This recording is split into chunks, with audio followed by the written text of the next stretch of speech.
The thing we really wanted to do was give the player decisions to make, give the player choices, and have some consequences to those choices. And some have lightweight or subtle consequences, and some are purely aesthetic.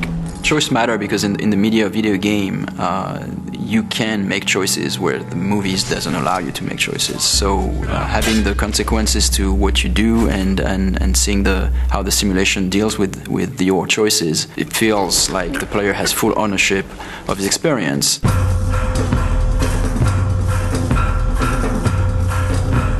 My goal is that everything that the player wants to do, he should be able to do it.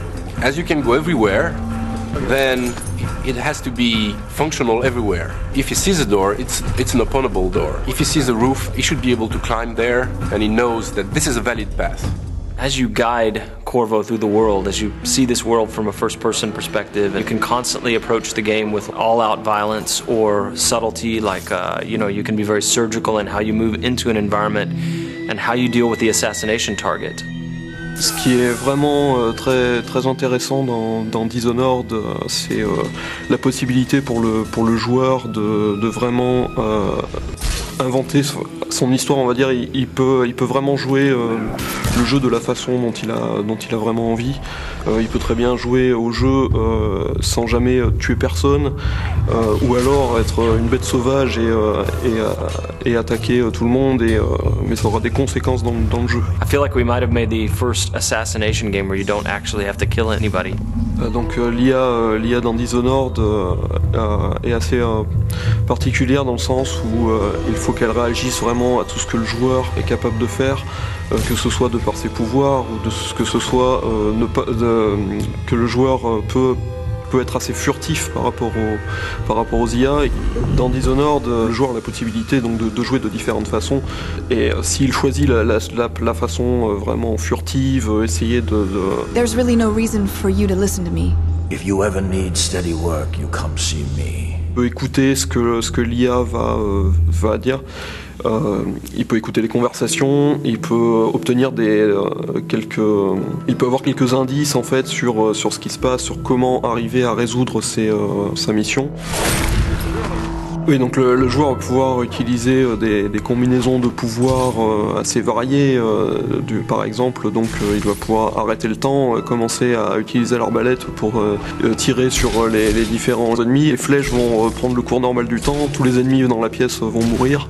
Il peut utiliser ça de façon... il peut utiliser des combinaisons complètement incroyables, et je pense que on va être assez étonné de ce que les joueurs vont être capables de faire. So when people play Dishonored, and once in a while they figure out something that just feels utterly creative to them and that they wouldn't have expected to be able to do in the game, that is a magic moment for us. That's what we live for.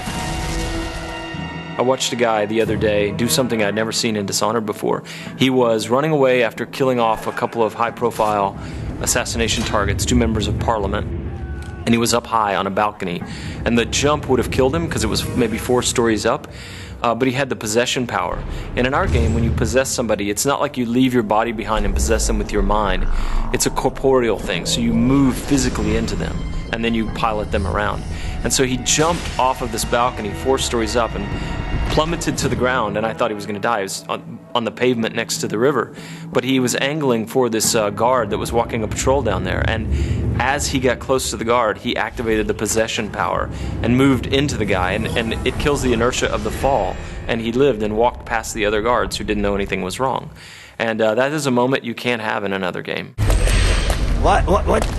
What's happening? Once a programmer came back to us and he shot a little video of something that was really fun and wanted to show us. So what he did was that he summoned a set of rats, then he froze time, then he pulled out the spring razor, which is this kind of mine that you can stick to things. So he could actually froze the rat, stick the mine to the rat, then he possessed the rat, and then he moved the rat around and close to a guard and ejected as the mine exploded. I think what is special to Dishonored is that the moment-to-moment emotion is great. In a shooter, for example, you know that shooting at a guy will kill you, and you have to take cover and progress and well. But in Dishonored, you can combine things in a way that even the result can be unpredictable. For us, the thing that is a thrill is whenever we are surprised by the game. We see that for the first time, like a character responding to something, all those powers will chain together, and still simulation works. For us, it's really mind-blowing. What I like to do when I'm playing games, to share experiences. Every player experience would be pretty different. I would love the player to feel that.